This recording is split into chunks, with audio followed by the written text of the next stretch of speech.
નમસ્કાર, હું છું કેતલ અને આપ જોઈ રહ્યા છો CB24। યાત્રાધામ સાળંગપુર ખાતે હનુમાન જયંતિના પાવન અવસરે દાદાને 8 કિલો શુદ્ધ સોનામાંથી બનેલા નૂતન સુવર્ણ વાઘા પહેરાવવામાં આવ્યા છે, જેનું દર્શન કરવા ભક્તોની ભારે ભીડ જામી છે। શ્રી સ્વામિનારાયણ મંદિર વડતાલધામ સંચાલિત પ્રસિદ્ધ યાત્રાધામ સાળંગપુર ખાતે હનુમાન જયંતિ નિમિત્તે કૃતજ્ઞતા મહામહોત્સવનો દબદબાભર્યો પ્રારંભ થયો છે। આજે 2 એપ્રિલના રોજ હનુમાન જયંતિના મુખ્ય દિવસે વહેલી સવારે મંગળા આરતી અને ત્યારબાદ શણગાર આરતી સાથે જન્મોત્સવની ઉજવણીનો ધમધમાટ શરૂ થઈ ગયો છે। દિવસ દરમિયાન વિશેષ રૂપે 151 કિલોની કેક કાપી અને 1 લાખ બલૂન ડ્રોપિંગ સાથે દાદાનો જન્મોત્સવ ખૂબ જ ધામધૂમથી મનાવવામાં આવી રહ્યો છે, જેમાં વિવિધ ધાર્મિક કાર્યક્રમોની હારમાળા યોજાઈ રહી છે। તો આજે સાળંગપુરમાં હનુમાન જયંતિની ભવ્ય ઉજવણી કરવામાં આવી રહી છે। સવારે 9 વાગે 1 લાખ બલૂન ડ્રોપિંગ કરાયા હતા। મંદિર પરિસરમાં સમૂહ આરતીનું આયોજન કરવામાં આવ્યું હતું।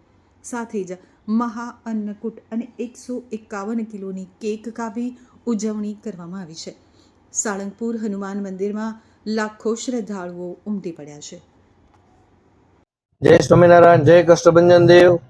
આજે હનુમાન જન્મોત્સવ, હનુમાન જયંતિના પર્વે ગુજરાતનું સૌથી મોટું મંદિર એટલે શ્રી કષ્ટભંજન હનુમાનજી મહારાજ સાળંગપુર ધામની અંદર સાક્ષાત બિરાજમાન છે। આજે હરિભક્તોનો ઉત્સાહ આપણે બધા જોઈ રહ્યા છે। સવારે મંગળા આરતીથી માંડીને અત્યારે જે હનુમાનજી મહારાજ શ્રીની કેક કટિંગ થઈ અને હજારો ને લાખો યુવાનો ભક્તિના તાલે ઝૂમી રહ્યા છે, એ અદ્વિતીય અને અદ્ભુત આ દ્રશ્યનો નજારો આપણે આંખની અંદર કંડારી રહ્યા છીએ।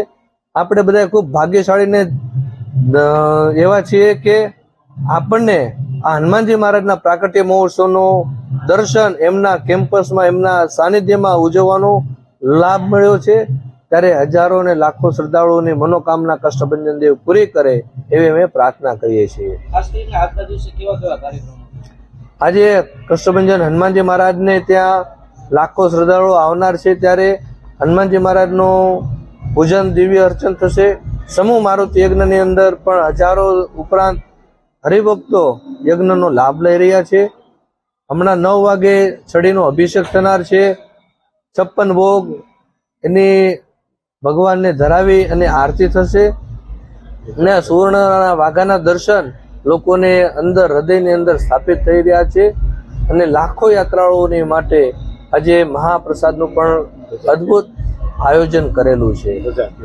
અને આજે સવારથી સાંજ સુધીમાં હનુમાનજી મહારાજના શિખર ઉપર 108 ધજાઓ ફરકશે, જે ભાવિક ભક્તોનું શ્રદ્ધા અને વિશ્વાસનું પ્રતીક છે અને એમની સાથે રહીને વિજય અપાવશે।